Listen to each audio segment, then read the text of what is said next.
So I'm now going to install, or I have been installing, my weather stripping. So this is a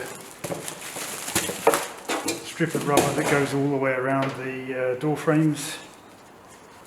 So the idea is that around the outside of the door there are these little holes, and these tiny teeth on the rubber seal fit into the holes and it holds it snugly, but I think there is a recommendation that you also put a little bit of glue on as you go around.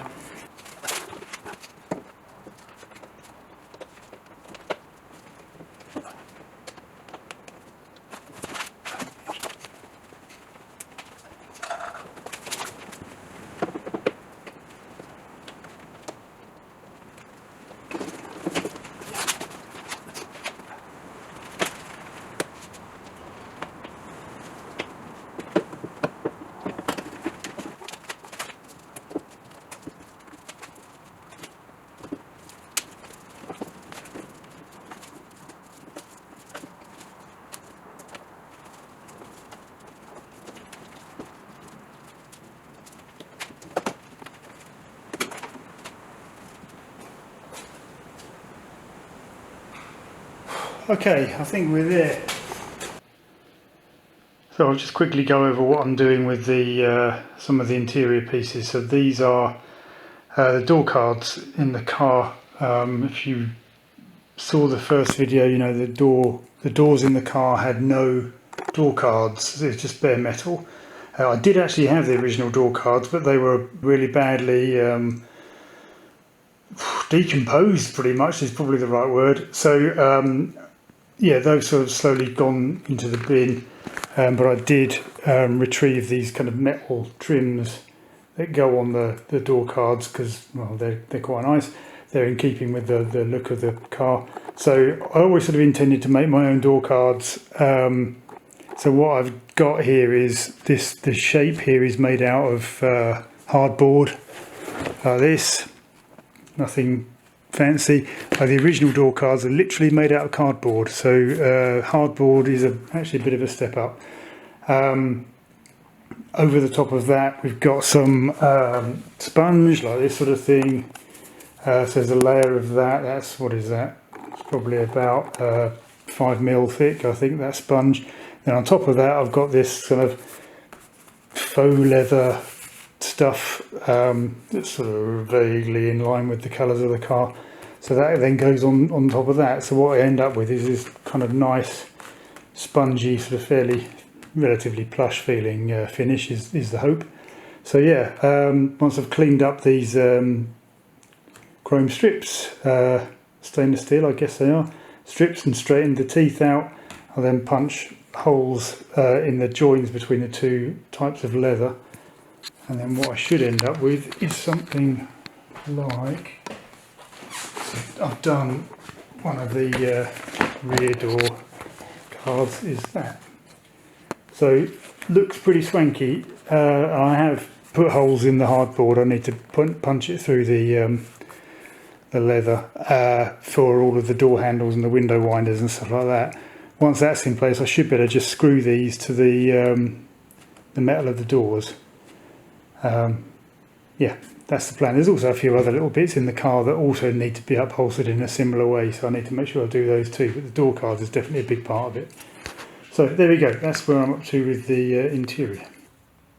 Okay, looking at the interior again. So here I've made up a couple of internal pieces that go up the post between the front and the back doors. So the idea is that this kind of sits in there like so,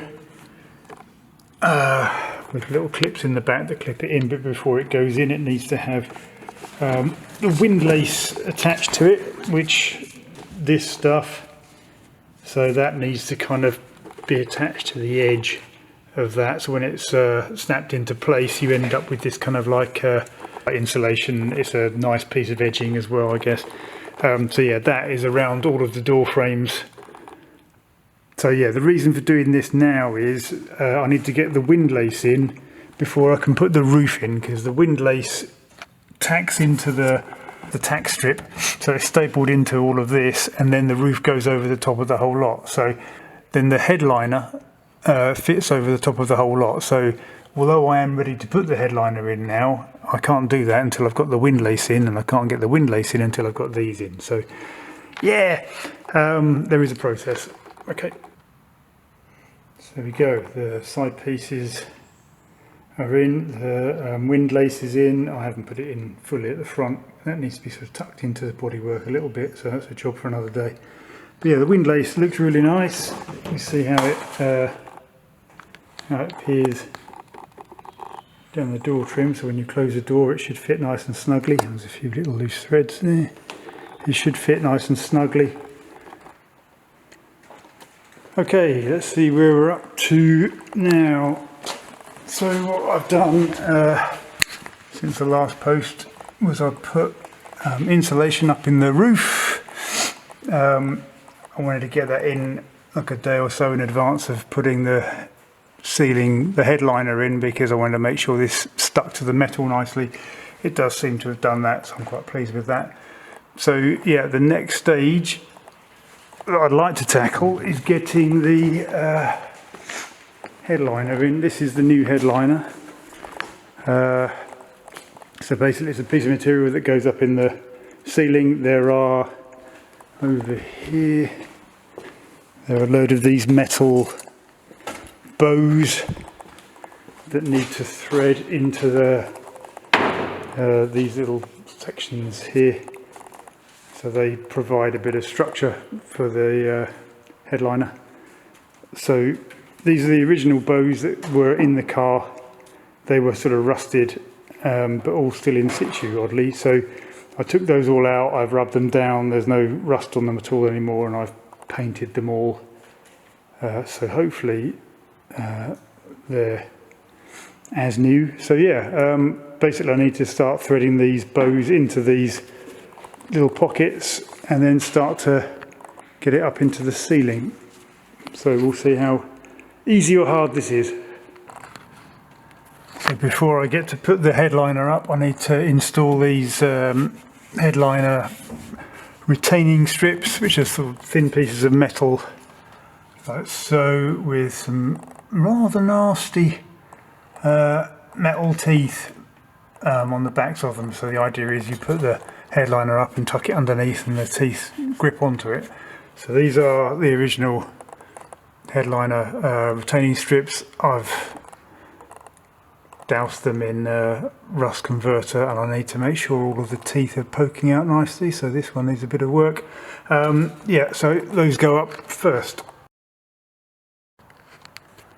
Okay, after much jostling with the headliner, it's going into place. I mean, you know, there's a bit of room to play with here yet. I still haven't tucked it under the retaining pieces, but it's all fine. Obviously it needs to be sorted out at the front, also at the back. It's not tucked in around the window frame, but this is all fine between the bows. And you get to this gap between these two bows, and it's like there's this baggy excess of material, but the bows are all in the right place. They're all clipped into the little gaps. There are no other gaps. It's just, yeah, there's the right number of bows for the right number of sockets. So I'm sort of coming to the conclusion that this is not the right headliner for this car. And that is a right pain in the I've taken the headliner to a shop in town where they can make some adjustments to it. Fortunately, I need to remove some excess material rather than it being too short. So it should just be a case of trimming it out and restitching it. So that's with them. I'm not going to get that back for a couple of weeks. So in the meantime, I can concentrate on some other bits and pieces I've been putting off. So I can't really put the whole dashboard back together again because I'm waiting for I'm waiting for a new one of these, the little trim that goes in there. But you know, I can put a few bits back together again. But the whole reason I don't want to put all of this stuff in at the moment is because in the back here just kind of see that thing in the back. That's a little wheel that runs the windscreen wipers. Going back some weeks, I was having some issues with the windscreen wiper motor. I've actually got a second-hand one that I've had delivered. I've not installed it yet. In fact, to be fair, I haven't even checked if it works yet. That'd be a disaster if it doesn't.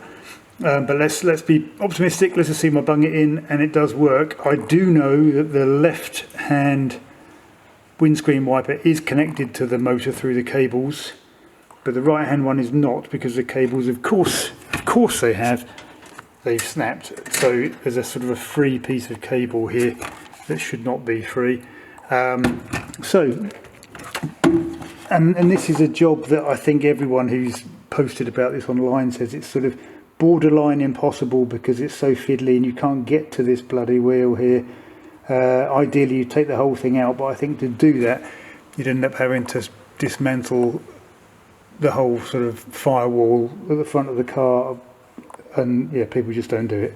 So yeah, my plan is to try to replace the bit of snapped cable with a new piece of cable, and then reconnect it to the little windy wheel.